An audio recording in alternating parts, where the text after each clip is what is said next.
Welcome back to whatever. Yes. The game that never fucking ends. Oh, look at that! It's the bridge. That's the bridge. Lev, follow me. Fuck. We'll go slow. I don't know if I can do this. I will give it that Laura Bailey is trying her hardest to sell this. Okay, I get it. It's a phobia of Abby's that we've never seen before, but seeing as how it was literally brought up just for this one, you'll forgive me if I say I feel like it's about a contrived narrative. And also contrived game. Well, actually, remember, Joe. Well, actually, guys, you're forgetting. Remember, back when we first played as her, and that was that one moment where Abby was feeling very afraid. Remember the first time we played as her with Owen when we was checking out Jackson. Remember? Well, that's why I asked, because I genuinely don't remember. So this was brought up right from the beginning. To be fair. Fair enough. I guess it's just like, well, the problem is like, well, it literally didn't pop up until then. So I guess it's technically a Chekhov's gun as well. But like you yourself said, though, it's like that bit of Pan where Pan can fly, but he's afraid of heights. oh god, now that was just. Well, okay, I get it. That's supposed to be ironic foreshadowing. That's supposed to be the joke, but... Okay, I will admit, I actually like that joke. Abby was all afraid going through that bit because of the height thing, and then suddenly out of nowhere, Lev is like, so what exactly is up with you and Owen? And I was like, oh my god, Lev, now? Okay, to be fair, that was funny, actually. Good job, Neil. Neil and Haley, you managed to write in one funny joke. And Laura, in particular, did deliver that line perfectly, as she always does, making the joke totally work. Whoa. Okay, are we in an Uncharted game all of a sudden? Well, this was made by Naughty Dog. But Last of Us and Uncharted are two completely different games. Also, to be fair, it's just a balance thing. The Seraphites really love building stuff way high up. The game is trying to use the gameplay to properly convey to you how hard it is for Abby to be in here. Like, the ocean scares you, but this doesn't... Well, every person has their fears. I mean, one person's fear might just be something that's completely whatever to another person. Boy, going back's gonna be so much fun, isn't it, Abs? Alright, everybody. So, we're almost there. We've made all this way up there. Let me Abby guess. has Abby is so scared to go on that the game says that you can't go this way. It's even more frustrating. Well, oh, really? It collapses and she falls through the roof. Not even that. It's her that she falls. It's her that she just falls, basically. Oh. So she falls. So it's clumsiness. No. It's more so the fact. It's more so the fact that her vertigo got the best of her. Yeah, because this is very high. My goodness. Not only that, incredibly narrow too. Don't get me wrong. I understand how vertigo works. Yes, there are people who literally, physically, and mentally cannot handle this kind of shit. I get that. It's just that for the purpose of the game's pacing, it just comes across as just padding, just an excuse to make the game last longer. Okay. Just watch how it happens. There you go. Not that this is unrealistic. It isn't. This is realistic. It's just that. Again, it's just an excuse to. And Abby should have her arm broken or something. Then the thing is, they fell into a pool.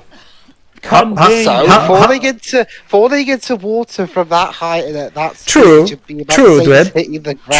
Dibs. But Abby's an incredibly physically fit, strong person, so she doesn't get hurt just by anything, Dibs. Okay. Here's literally my problem with that scene. She had a problem with heights, yes, but she'd been shimming across all those high paths before. Yet, literally at the last second is when she suddenly, conveniently gets dizzy. Again, I get it. Maybe that's how it can work, but because it's how the game is constructed, it feels so contrived. Now, okay, I've never liked that kind of stuff. Stuff that should work, but then at the last second, for some bullshit reason, It doesn't. It's why I didn't like that part in Avengers: Infinity War, for example. It's literally yanking the dog. And why Star-Lord should be punched by everybody every time he goes around in Guardians 3. It's one of those things where the TV trope name is called yanking the dog's chain. Trust me, that's a trope. I mean, granted, that trope can be done well, such as like in a drama that's centered around how these people just can't catch a break or something. Hell, literally one of the most iconic versions of that trope is Charlie Brown with the football. Yeah, basically, it's one of the. Well, okay. To be fair, it's not Dwebs. This is not a bullshit reason. It's more so the fact that it's still frustrating, regardless of how not bullshit it is. Oh, but okay. Yes, I get that Abby has trouble with heights, but she was literally there at the last second, and not only that, that wasn't even the toughest thing to shimmy across. Like for her to all of a sudden get dizzy right there and then. Okay, to be fair, I've never went through a situation like that. For all I know, maybe I would fall as well. So I can't really. I'm not wrong. I probably would have fallen it like earlier, but that's the thing. It would have happened earlier. Abby's been shimming across way too consistently for her to all of a sudden sporadically get dizzy here. Now maybe we're nitpicking, but like we said, it just adds to the padding. Yeah. Because what this game uses to pad out. Oh, there you go. See. There you go, Shiroi. That's her official explanation. She just needed to lighten the load a bit. That's why she's helping. What does that mean? I don't know, Jova. What does that mean? Maybe she's talking about the weight of her sins, but that would assume that she considers killing Joel to have been the wrong thing, and she never, ever considers killing Joel the wrong thing. No matter what the game's narrative may try to get you to believe, she never admits that killing Joel might have been a bad idea. Lighten the load a bit. You see what I mean, Shiro? She never comes up with a satisfactory answer. Oh my god. Lighten the load. That sounds like a drama about a weightlifter. Yeah, of course Abby lifts. Well, yeah, Abby's awesome, Jova, don't you remember? You know, Abby feels like a character taken from a superhero genre, suddenly supplanted into this game. Like, she feels so out of place. Yeah. Again, it's the primary thing. Like I've mentioned before, I still think we should have had more buff people in the WLF because they have a gym. So clearly, this is where Abby spent the last 4 years, working out to get this physique and turning her body into a killing machine so she could kill Joel. I get it. She's motivated by revenge and all that shit. I get that. I just think it would be nice to also have other people around her who are buff to make things more consistent. So apparently she's by far the best student at that gym. Well, the other ones are kind of crappy students, it seems. Abby is like the MCU Captain Marvel. She is one of those key examples of a female empowerment character gone horribly wrong. Yeah, she's buff and she can do all this stuff, but she's a dick. She is rude. She is, like I said, she acts on impulses without thinking actions through, and the plot rarely, if ever, calls her out on her BS. Yeah, that's the problem with a lot of these pieces of fiction that try to make try to do female empowerment. They seem to a lot of writers of those seem to think that the best way to make a woman, a female character, empowered is to either deliberately write her as rude, or unintentionally do that, thinking they're being badass, and really they're so bad at it. She comes off as rude. Now, I'm not saying that aren't good female characters who aren't exactly nice. I mean, I've been watching Black Lagoon, if you want a good example of that. But under the circumstances there, it's understandable. I'll bring up a very good example of female empowerment done right. The Harley Quinn TV series. And that's about villains, for Christ's sake. I haven't seen that show yet. I know it's on a channel around here. I just haven't It's much better, dude. It's much it's a better. very- I've it's a very I've good actually already TV seen a series. couple episodes myself. It's far better than anything in Suicide Squad and the Birds of Prey. I can tell you right there. It's awesome, actually. So Is that a cartoon or live action? a cartoon. It's part of the. Is it part of the DCA, Jova? I don't know if it is. Okay. I don't think so. I mean, No, generally, no, I mean, no. DC. It's not I mean, it's not a DC's part of the approach to their telling is each of their projects is in their own universe. Well, no, I get that, Not Dibs. I was asking. always. I was asking if it was part of DC animated universe. That's what I'm asking. Yeah. From what I can gather, no. Maybe later down the line they might, but from what I can understand, no. Actually, Jib, sometimes DC do gather some of their projects into shared universes. Like there was That's what I meant. You know, DC have different universes running concurrently. yeah. But yeah, like I said, Harley Quinn, that's example of female empowerment done well. Hell, if anything, the Harley Quinn TV show actually poked fun at a lot of what this game tries to pass off as, well, empowerment to the characters as well. Seriously, that's my recommendation right now to everybody. While we're not doing anything in the game, don't bother with Birds of Prey. Just watch the new animated show. Oh, trust me, it's great. It has good action, and it's actually funny. Yeah. Like, Harley Quinn is actually one of the examples of, a good comedy based off of a relatively serious medium. Mostly because, I unlike hate Birds that of Prey, it's not trying to shove some kind of agenda down our throats. No. Check out the clothes. Here. Let's start down. How convenient. I see how this works. Let's see what it says. What, are you implying that the Seraphites don't know how flashlights work? For Christ's sake. Look. So Abby's racist. I don't know, but like, just because I'm from a religious cult, that you automatically assume that I can use technology. We always say moves down. So all these attempts. You know what this reminds me of? Attempts to make us side with this kind of character, even though we haven't really seen that many good examples of it. United Passions. Oh, You know how that movie tries to how that movie's plot is to try and make us love the FIFA executives, and yet not only is it not written well, but they even contradict themselves. Like one of the first bits of the movie is showing Uruguay buying the rights Cutscene. to host the first World Cup, pretty much. Oh boy, cutscene time. Oh, boys, pores. Oh dear. You know what that means. Of course he doesn't. Do you guys have a Well, to be fair, he doesn't have a reason to have one because they always, they always avoid these places anyway. So Convenient that they have never, ever had to take up shelter in a place of infected. Never mind the fact that we literally came across infected when we escaped from the Seraphites in the forest. well, to be fair, there were no spores there, Jova.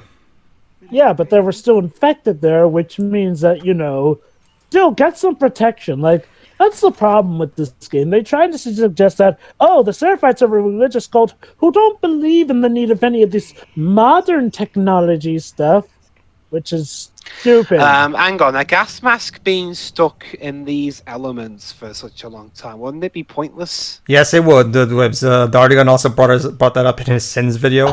Wow. But okay.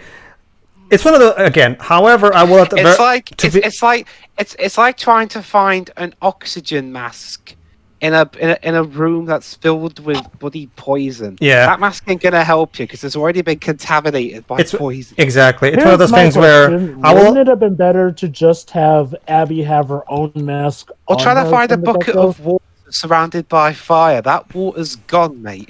What did you? Could you repeat that, Jova? Sorry. Here's an idea. Why not just have Abby have a gas mask with her? Like, it's the WOLF. I'm sure that gas mask should be protocol whenever you're sojourning out anyway. Or bring an extra one Well, in she case does- yours breaks or something. Well, she does have hers. It's just that she doesn't have a spare one. But what about... Yeah, I was just going to say, wouldn't it... I mean, at times like this, shouldn't you try and bring a spare in case something goes wrong? Yeah, with the better. your other one. It's like in Battleship, where how the aliens crash. How the aliens invade our planet, but yet their comms unit crashes, and yet the advanced aliens didn't think to bring it back up. Like, now you could argue, oh, but that would be contrived writing. My counterpoint, a lot of what the game has forced us to go through via padding has been, convenient plot writing. So honestly, it evens out at this point. Yeah, honestly though, it does. Honestly, at times it feels. Honestly, the lines are so blurred on that front. Like at times, I kind of have a hard time telling what's contrived and what isn't. It's one of those things where it's one of those things where I would be willing to accept, the whole thing that the mask is not contaminated for some reason now, despite being here so long. And that's the thing. Why does she use this mask? Yeah. Unless, of course... Okay. Maybe you guys can help me. Technically, the mask... It's not this one, because this one is broken. But the other one is in as well. Technically, Dwibs, the mask that we're going to find for Lev has been on that person's face throughout this whole time. So technically, it never actually left the guy's face. So technically, the spores never went into the inside of the mask. So maybe that's the reasoning? How heavily? Well, Yeah, but how are you going to isolate it from the spores, though? True. That's a good point. That's a good point, Also, actually, yeah. Here's my question. If she has her own mask on her, why doesn't she just use the mask she does have with her? Why use that one right there and then? Maybe you can argue she cleans it after she gets back to Lev, but we don't Cleans actually it see with it. what? We're in a crap sack world. I don't even know. And you know what? No, audience. I don't consider this nitpicking. This is actually an important element of the world, the whole gas spores and the gas masks that are used to filter them out here. At the very least, attention to detail should be paid on that.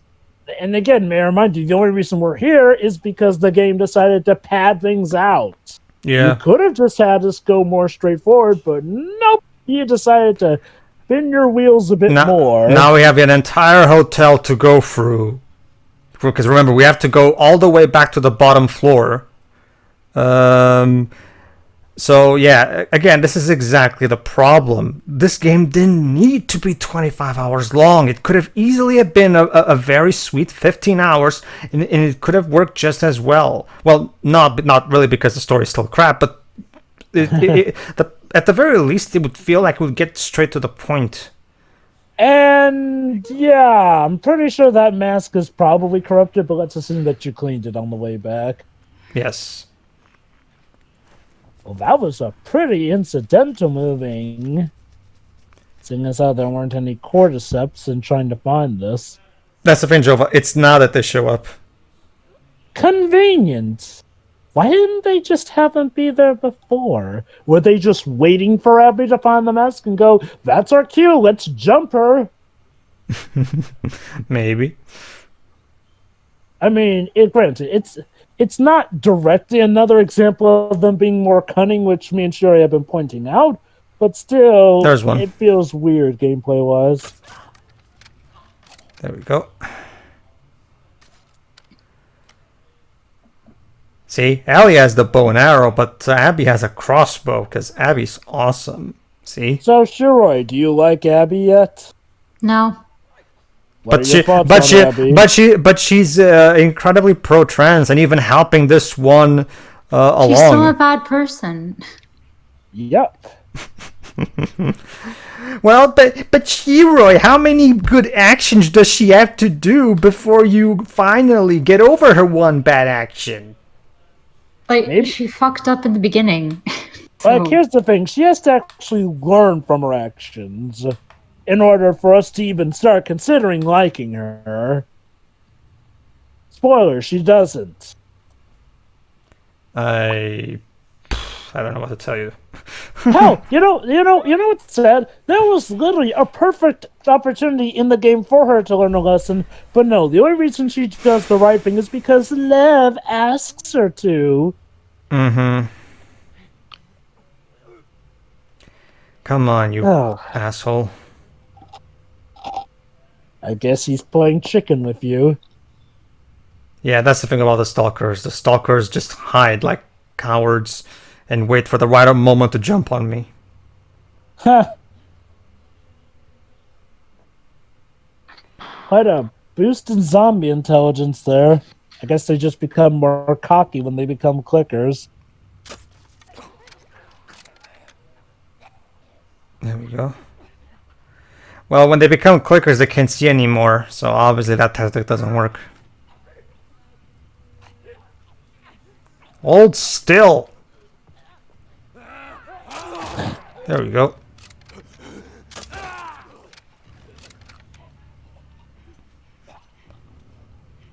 There we go. And it's dead.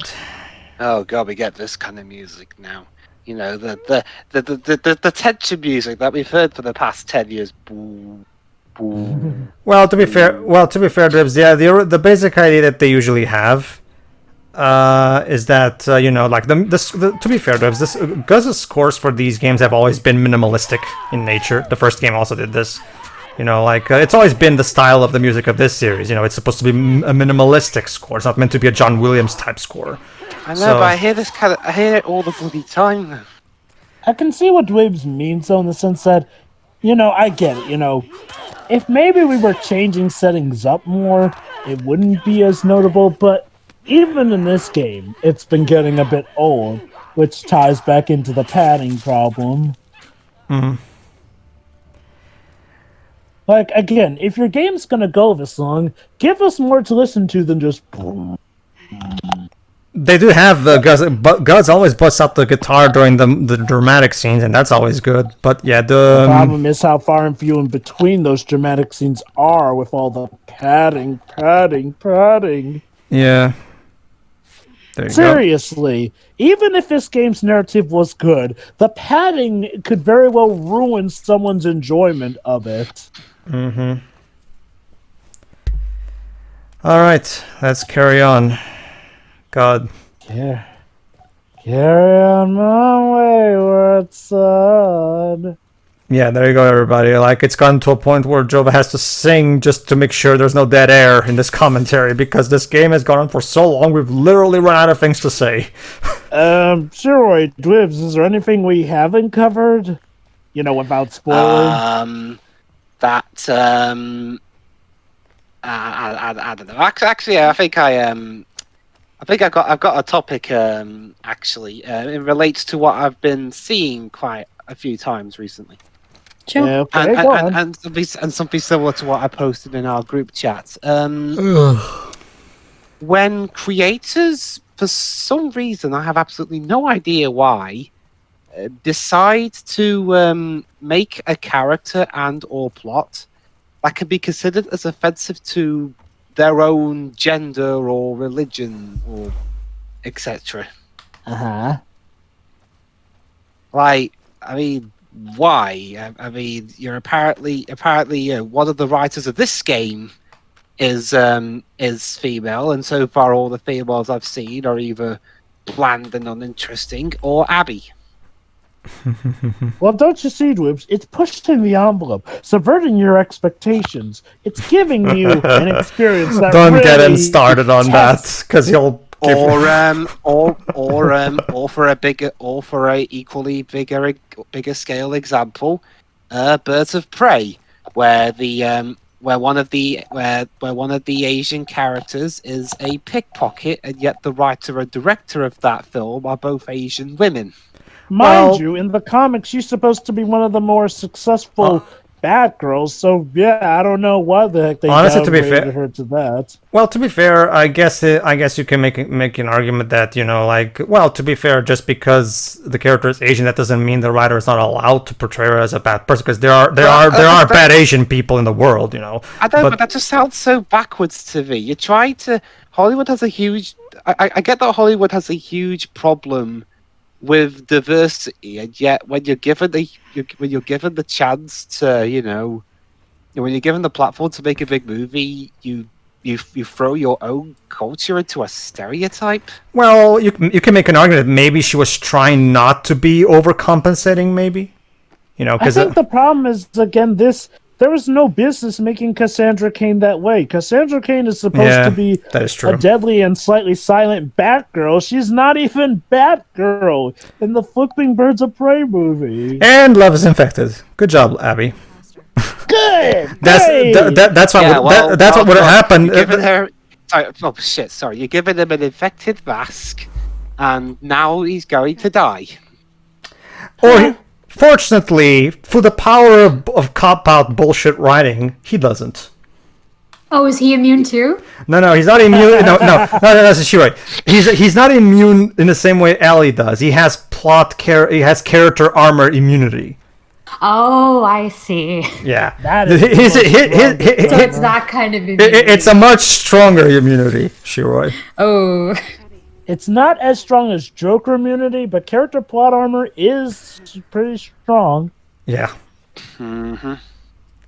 So yeah, now we can finally get moving. Do you have anything more to pad up? Yes, they need do. to maybe get Lev's cough medicine while we're at it. Oh yeah. It turns out Lev has a bad cough. Remember the first time the game did blatant padding that I pointed out during Dina and Ellie's snow trip, where literally Ellie suddenly loses herself from Dina, only for like 1 minute later for them to, oh, Dina, where are you? Dina, where? And then they just meet up again, and then they continue their merry way. Like, Wasn't there another game that we did or film where we had to see literally everything the character does? We've seen that yes, on quite No a Country for few Old Men. occasions.